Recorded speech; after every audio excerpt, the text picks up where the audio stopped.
Bismillahirrahmanirrahim. Mukjizat ilmiah Al-Quran yang keenam, yaitu tentang menjelajah ruang angkasa. Nah, kita perhatikan firman Allah Subhanahu wa ta'ala di dalam Al-Quranul Karim. Kita lihat dalam surat Ar-Rahman ayat 33 sampai ayat 36. A'udzu billahi minasyaitonir rajim. Bismillahirrahmanirrahim. Ya ma'syaral jinni wal ins in istata'tum an tanfudhu min aqtaris samawati wal ard fanfudhu. La tanfudhuna illa bisultan. Fabi ayyi ala'i rabbikuma tukadziban. Yursalu 'alaikuma syuwadhun min nari wa nuhasun fala tantasiran. Fabi ayyi ala'i rabbikuma tukadziban. Shadaqallahul azim. Jadi kita perhatikan dalam firman Allah ini, di ayat 33 ada dorongan, motivasi dari Allah Subhanahu wa ta'ala kepada jin dan manusia, di mana Allah serukan, ya ma'syaral jinni wal ins, wahai segenap jin dan manusia, inistata'tum, jika kamu mampu, jika kamu sanggup, antanfudhu min aqtaris samawati wal ard, untuk menembus, ini enggak main-main ini, untuk menembus daripada lapisan langit dan bumi, fanfudhu, maka tembuslah. Jadi menarik di bagian pertama ini, saudara, Allah menyerukan jin dan manusia, bahkan mempersilahkannya untuk menembus langit dan bumi. Saudara, silakan tembus langit dan bumi. Tapi Allah ingatin, la tanfudhuna illa bisultan. Tidak sekali-kali kamu akan mampu untuk menembusnya atau menjelajahinya kecuali bisultan, dengan kekuatan. Nah, kekuatan ini, saudara, Allah nggak sebutkan ini kekuatan apa. Tapi tentu untuk menjelajah ruang angkasa, di sana dibutuhkan kekuatan fisik, kekuatan mental, kekuatan ilmu, kekuatan teknologi, kekuatan ekonomi, karena teknologinya mahal, saudara. Nah, jadi dalam ayat ini memang tidak secara fokus kekuatan apa, justru kita jadi lebih leluasa untuk menafsirkannya, saudara, sesuai dengan fakta ilmiah yang ada di hadapan kita saat ini. Jadi Allah persilakan kita manusia untuk menjelajahi, menembus langit maupun bumi, tapi Allah juga ingetin, kita nggak bisa melakukan itu kecuali bisultan. Berarti kalau ada sultan bisa tidak? Bisa. Nah, tanpa kekuatan nggak bisa. Tapi kalau ada kekuatan berarti bisa. Nggak mungkin Allah mempersilahkan kita untuk melakukan sesuatu yang kita tidak bisa. Itu namanya perintah sia-sia. Nah, dan Allah tidak pernah memerintahkan hambanya dengan perintah yang sia-sia. Nggak ada tuh perintah sia-sia dalam Al-Quran. Kalau Allah sudah memerintahkan seorang hamba untuk melakukan sesuatu, saudara, maka perintah tersebut logikanya sanggup untuk dilaksanakan oleh hambanya sesuai dengan syarat yang Allah sudah tentukan. Syarat yang Allah tentukan harus punya kekuatan. Maka itu kumpulkan kekuatan tersebut, niscaya kita akan mampu untuk melakukan apa yang diserukan oleh Allah Subhanahu wa ta'ala. Kemudian Allah ingatkan, fabi ayyi ala'i rabbikuma tukadziban, yaitu nikmat Tuhanmu yang manakah, yaitu yang kamu dustakan. Jadi Allah ini udah berikan nikmat kita luar biasa, nikmat ilmu, nikmat akal, nikmat segala kemampuan, kekuatan yang wajib untuk kita syukuri. Tidak pantas untuk kita mengingkari nikmat Allah Subhanahu wa ta'ala. Nah, kemudian di ayat 35-nya ada peringatan dari Allah, di mana bahwa jin dan manusia tidak akan menang. Artinya apa? Habis Allah serukan, ayo silakan mau jelajahi ruang angkasa, Tapi ingat ya, kamu nggak mampu kecuali ada kekuatan. Nah, tapi Allah ingetin, yursalu alaikum asywadun min nari wa nuhasin falatan tasirat. Bahwa siapapun yang akan menjelajah ruang angkasa itu akan menghadapi nyala api. Ya, jadi Allah akan kirim kepada mereka api yang menyala dan cairan tembaga. Bahkan Allah nyatakan falatan tasiran, kau nggak bakal mampu untuk menghadapi itu, kau nggak bakal menang. Ini menarik. Kita disuruh jelajah langit, saudara, tapi di ayat yang lainnya Allah nyatakan kau nggak bakal menang menghadapi tantangan yang ada di langit sana. Nah, pertanyaannya, apakah kedua ayat ini kontradiksi? Ayat 33 kita didorong untuk menjelajah ruang angkasa.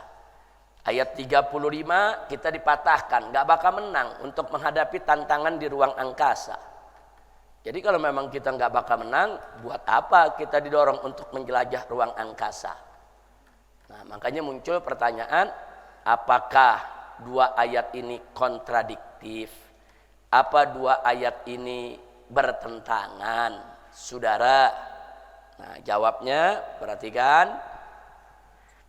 Ayat 33 bukan saja dorongan, tapi juga jaminan bahwa jin dan manusia akan mampu menjelajah ruang angkasa dengan syarat kalau mereka punya kekuatan.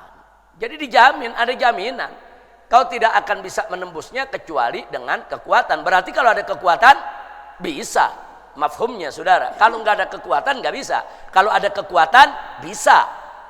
Jadi ayat 33 bukan hanya kita dimotivasi, bukan hanya kita didorong saudara untuk menjelajah ruang angkasa, bahkan dijamin manusia bisa ke ruang angkasa, tapi dengan syarat, dengan kekuatan. Itu yang tadi kita katakan, dengan kekuatan apa? Ilmunya, mentalnya, fisiknya, teknologinya, finansialnya, saudara harus kuat. Dan akhirnya terbukti bahwa manusia saat ini sudah bisa menjelajah ruang angkasa. Alhamdulillah, kemarin kan kita sudah pelajari, ternyata manusia bisa ke bulan nggak? Bisa. Itu kalau sudah ke bulan berarti sudah menjelajah sebagian kecil daripada ruang angkasa. Mau besar mau kecil, yang penting manusia sudah menjelajah ruang angkasa. Berarti janji Allah dalam Al-Quran benar tidak? Nah, ternyata manusia ditantang ke ruang angkasa, kemudian manusia kumpulkan kekuatan, akhirnya manusia mampu gak ke ruang angkasa? Mampu. Alhamdulillah. Itu nikmat dari siapa? Anugerah dari siapa? Allah subhanahu wa ta'ala. Lalu bagaimana ayat 35 yang menyatakan kalau manusia itu gak bakal menang menghadapi tantangan yang ada di ruang angkasa? Saudara, ruang angkasa ini luas. Ruang angkasa itu sangat luas. Nanti akan kita bisa lihat gambarnya pada pelajaran-pelajaran yang akan datang. Luasnya ini tidak terkira, saudara. Nggak bakal mampu memang manusia sekuat apapun, sehebat apapun untuk mengarungi seluruh ruang angkasa. Mustahil. Tapi menjelajahi sebagiannya bisa dan sudah terbukti. Nah, jadi kalau mengarungi semua mustahil. Kenapa mustahil? Pertama, karena ada jaraknya yang sangat jauh, yang kalaupun ditempuh dengan pesawat ulang-alik bisa ribuan tahun baru sampai. Sementara umur manusia nggak ada yang ribuan. Nah, jadi perjalanannya 1000 tahun, umur manusia cuma 60 tahun, mana bisa sampai ke sana?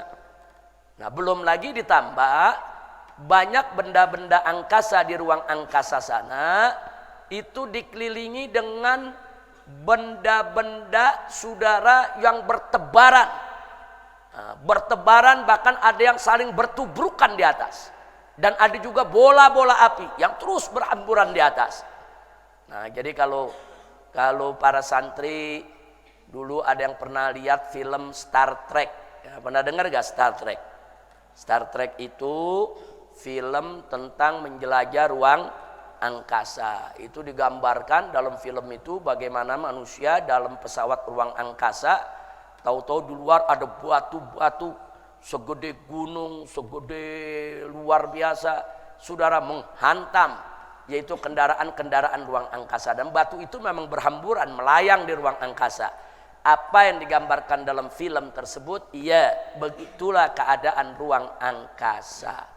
Nah, benda-benda yang bertaburan tersebut, mereka berterbangan di ruang angkasa sana, kita tidak melihat dari bumi ini, saudara.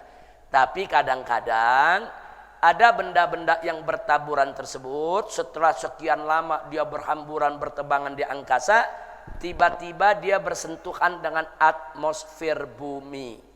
Nah, begitu dia menyentuh atmosfer bumi, benda tersebut langsung menuju untuk menghantam bumi. Itulah yang disebut meteor. Apa?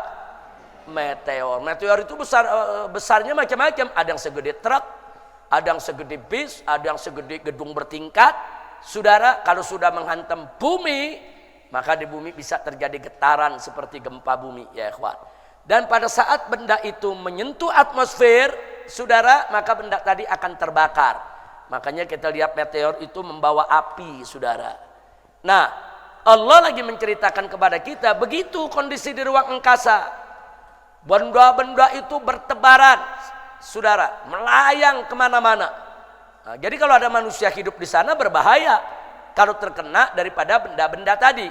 Artinya dari sini, saudara, bahwa ayat 35 bukan peringatan bahwa jin dan manusia tidak akan mampu menjelajah ruang angkasa, bukan. Tapi merupakan peringatan bahwa kemampuan jin dan manusia dalam mengarungi ruang angkasa sangat terbatas. Nah, jadi artinya begini. Dalam ayat yang tadi sudah kita baca, silakan. Jin dan manusia karungi ruang angkasa, silakan. Tapi ingat ya, kamu nggak bisa mengarungi ruang angkasa kecuali kalau kamu punya kekuatan.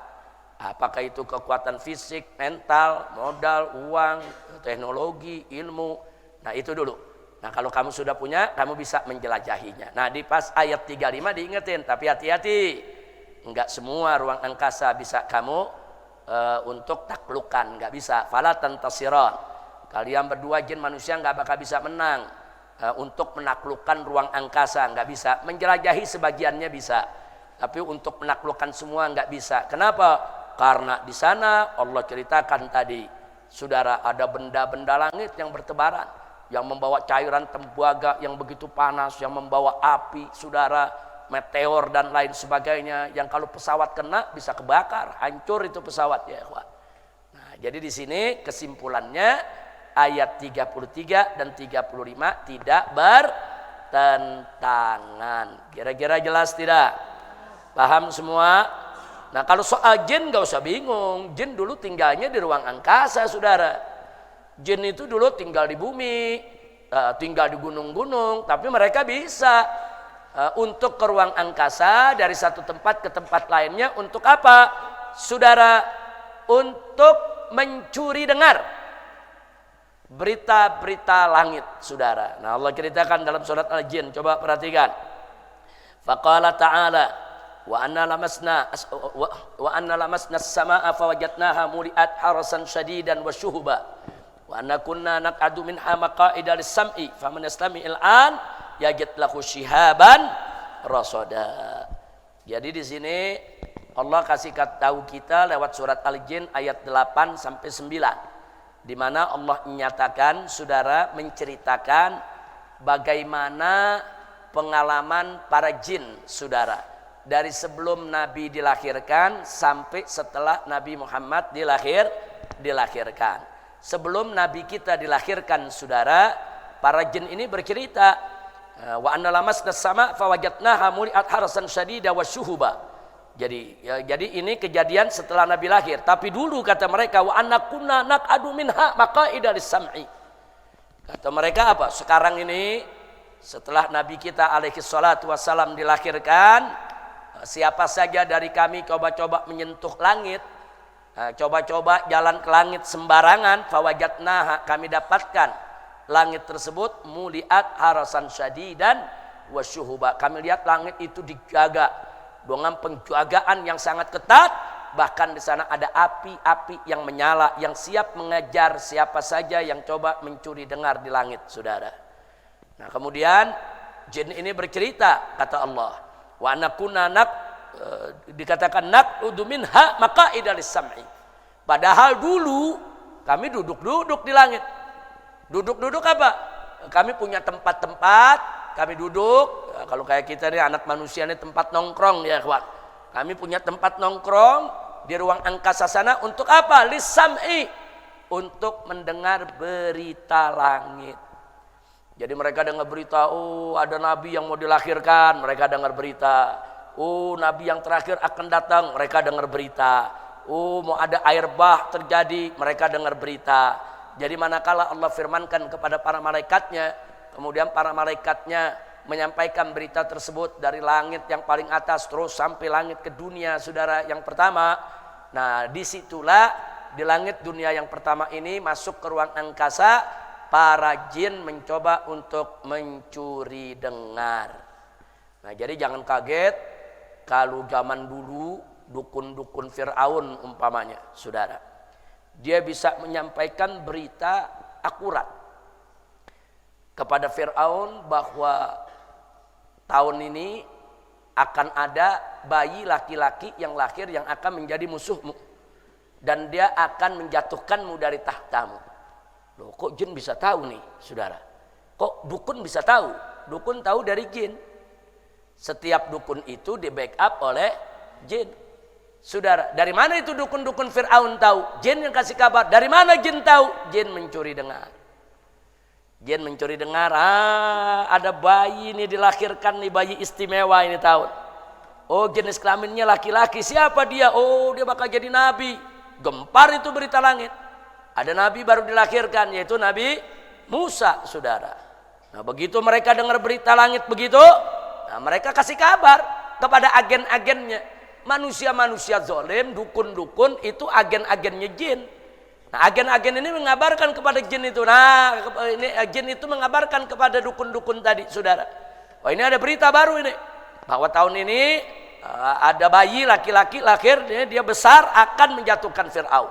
Nah dukun-dukun ini memberi kabar kepada Fir'aun, sehingga akhirnya Fir'aun murka dan Fir'aun mengeluarkan dekret seluruh bayi laki-laki yang dilahirkan di tahun itu harus dibunuh. Nah, pernah dengar cerita Nabi Musa kan? Pernah dengar kan? Nah saya nggak mau cerita Nabi Musanya, tapi cerita dari mana dukun tahu? Dari jin. Dari mana jin tahu? Ini jin cerita. Wa anna kunna naq'udu minha maqa'ida lis-sam'i. Sebab dulu kami sebelum zaman Nabi Muhammad nih, kami punya tempat nongkrong di langit, duduk-duduk, dengar berita. Kalau malaikat lagi ngobrol sama malaikat, malaikat kasih kabar ke malaikat, kami dengar. Nah itulah modal para jin untuk memberi kabar kepada para dukunnya sebagai agennya di dunia. Na'udzubillah min dalik. Sampai di sini jelas? Nah tapi kata jin apa nih cerita nih? Allah ceritakan nih. Faman yastami'il ana. Barang siapa yang sekarang coba-coba curi dengar, dia coba-coba dicuri dengar di langit sana, saudara. Apa yang terjadi? Yajid lahu shihaban rasada. Dia akan dapatkan panah berapi yang akan mengejar dia. Jadi dijaga oleh malaikat-malaikat Allah langit itu. Nggak boleh lagi jin-jin itu berkeliaran di langit sana. Semua dijaga oleh malaikat. Dan kalau ada jin yang coba-coba curi dengar, saudara, akan dikejar oleh panah-panah berapi tadi, saudara. Nah makanya kalau jin-jin itu nggak boleh masuk, dijaga, ada panah berapi, ya ternyata berdasarkan fakta ilmiah memang benar. Ternyata di ruang angkasa banyak meteor, banyak panah-panah berapi berdaran mengejar siapa saja yang coba-coba untuk menembusnya. Karena itu manusia Allah ingetin, ingat, mau jelajah ruang angkasa silakan, nah, tapi mesti punya ilmu ya, hati-hati, bahaya di sana, mengancam. Hati-hati ya, sebagian ruang angkasa bisa lah untuk jelajah, tapi jangan kemudian merasa super mau menaklukkan ruang angkasa, nggak bisa, karena ruang angkasa itu dijaga oleh malaikat-malaikat Allah. Hati-hati kalau coba-coba kau tembus, sama dengan jin tadi, bakal diubar oleh panah-panah berapi, cairan tembaga, sampai Allah mengatakan fala tantasiran. Kalau udah terjadi, kau nggak bisa menang. Nah, mana menang manusia lawan panahnya malaikat? Mana menang jin-jin melawan penjagaan malaikat? Nggak mungkin. Jadi artinya kedua ayat tadi tidak kontradiksi. Ayat 35 mendorong kita menjelajah ruang angkasa dengan kekuatan fisik, mental, ilmu, teknologi, finansial, silakan. Dan ada jaminan bahwa kita bisa menembus menjelajah ruang angkasa. Tapi ada batas yang nggak boleh kita langgar dan nggak mungkin kita bisa untuk melanggarnya, yaitu bahwa langit dijaga. Sebagian bisa kita jelajah, mau jelajah lebih jauh lagi, pada akhirnya ada batas yang kita tidak akan bisa tembus. Kalau maksa tembus, Allah nyatakan fala tantasiron, kalian tidak akan menang. Sampai di sini jelas tidak? Jelas tidak? Alhamdulillah. Jadi sengaja ini kita sampaikan ya ikhwan, untuk kita membuktikan ternyata sebelum manusia sampai ke bulan, sebelum manusia punya pesawat olang-alik, sebelum manusia tahu bahwa ini semua alam semesta ini beredar pada orbitnya masing-masing, Al-Quran sudah menginformasikan sejak 15 abad yang lalu. Alhamdulillah, berarti Al-Quran ini betul-betul wahyu dari Allah. Karena kalau Al-Quran ini buatan seorang manusia, katakan yang bernama Muhammad, yang tinggal di kota Mekah, lahir di Mekah, Mekah yang tandus, Mekah yang saat itu tidak ada kemajuan teknologi ilmu, saudara. Mana mungkin kalau seorang manusia biasa bisa tahu tentang bahwa nanti umat manusia ini akan bisa menjelajah ruang angkasa. Enggak mungkin kalau itu manusia biasa bisa memberikan kabar seperti itu. Lalu kenapa Nabi bisa memberikan kabar kita seperti itu melalui Al-Quran? Karena Nabi bukan manusia biasa. Beliau adalah utusan Allah. Lalu kenapa Al-Qurannya kok bisa menyampaikan? Karena Al-Qurannya bukan karangan Nabi, tapi Al-Qurannya datang dari Allah. Allah yang maha tahu, Allah yang menciptakan alam semesta, dan Allah yang memberikan kita ilmu. Allah maha tahu, oh nanti manusia akan sampai ke ruang angkasa. Allah informasikan dalam Al-Quran. Nah, itu sebagai bukti bahwa Al-Quran betul diturunkan oleh Allah Subhanahu wa ta'ala sebagai kalam Allah yang suci dan agung, bukan ucapan manusia. Nah, kira-kira jelas tidak? Paham semua? Baik, sekarang kita lihat beberapa gambaran tentang menjelajah ruang angkasa. Nah, kita lihat di sini, ini ada gambar, kita lihat bagaimana ini yang kita lihat ini baru galaksi kita ya ikhwan. Ini baru tata surya saja yang kita lihat. Nah, kita lihat itu yang di tengah-tengah itu ada yang menyala kuning, itu matahari. Nah, kemudian di keliling matahari, nah kita lihat ada benda-benda yang berputar. Ada benda-benda yang terus berputar. Itu ada benda bulat kecil dekat matahari, itu Merkurius. Itu ada benda bulat warnanya biru, itu sebelah kanan, itu bumi. Kemudian itu ada benda bulat seperti ada cincinnya, itu Saturnus ya ikhwan. Nah, jadi artinya ternyata di ruang angkasa sana banyak planet-planet yang beredar pada orbitnya masing-masing. Nah, sementara bumi sendiri, nah itu kalau dilihat dari kejauhan, ternyata bumi warnanya biru. Kalau dilihat dari kejauhan, bumi kelihatan tuh, bumi warnanya biru, kemudian ada pulau-pulau, ada laut dan lain sebagainya ya ikhwan. Ternyata bumi itu difoto dari angkasa bentuknya bulat. Jadi bukan datar. Bumi ini bukan datar, tapi bumi ini bulat dan berputar. Kemudian kalau kita foto sedikit Saturnus, kita lihat. Ini yang punya cincin itu. Itu cincinnya itu yang tadi saya cerita. Jadi benda-benda langit berupa bongkahan-bongkahan batu yang berputar dengan kencang di sekitar Saturnus. Saking kencangnya dia berputar, kelihatan seperti cincin ya ikhwan. Dan dia nggak bisa meninggalkan Saturnus. Kenapa? Karena dia terikat dengan gravitasi yang dimiliki oleh Saturnus. Setiap planet punya gravitasi. Bumi punya gravitasi, bulan punya gravitasi. Cuman karena bumi lebih besar dari bulan, gravitasi bumi lebih kuat. Nah, jadi yang gravitasinya, yang bentuknya lebih besar, gravitasinya juga lebih kuat. Nah, karena bulan gravitasinya lemah, maka bulan ngikut bumi. Kemana bumi pergi, kemana bumi berputar, bulan tidak akan bisa melepaskan bumi. Maka itu bulan disebut planetnya bumi, saudara. Satelitnya bumi. Bulan itu satelit bumi, saudara. Jadi bumi punya satelit alami, yaitu bulan.